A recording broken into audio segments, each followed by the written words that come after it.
as you know, one of the other big stories of the week, I spoke about this previously on our wonderful show, is that the barristers on strike. Now, they've been doing a bi-weekly one, but from September the 5th, I think something else is happening on September the 5th, announcing the new Prime Minister, they're going to be going on an all-out strike. The Criminal Bar Association voted 80% of their members, said we're going to go for an indefinite strike.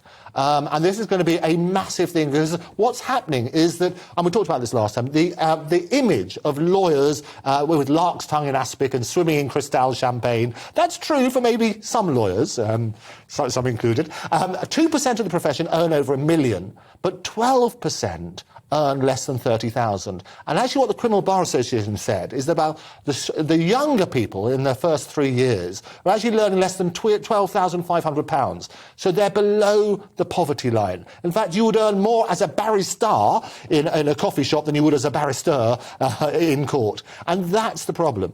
And it's legal aid cases. And it's not just the money, it's also the time it takes to pay. Because what happens is you don't get your money until the end of a case.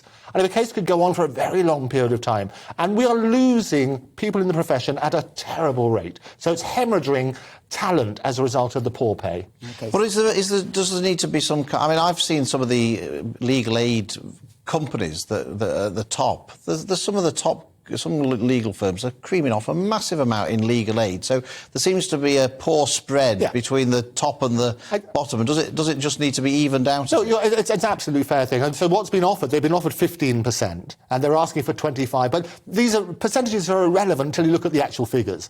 And obviously 15% of $1 million is the only thing we're talking about that. And by the way, when they became barristers, they knew how the payment structure was. You knew what you worked for, how long. So maybe modernise the practices. But what I'm interested in is the people who should have been in court, were waiting for people to be convicted, had cases in one way or another, serious sort of criminal cases. These are now being pushed back indefinitely. So I'm hearing from the people the other side, who are maybe the victims, wanting people to put away and might never get any justice. Memories go, notes are different, etc., etc. So I think we need to look at it from the victim side. Oh, no, you're absolutely right. And the victims, absolutely, there are 60,000 cases which are waiting to... More criminals walk in the streets before they...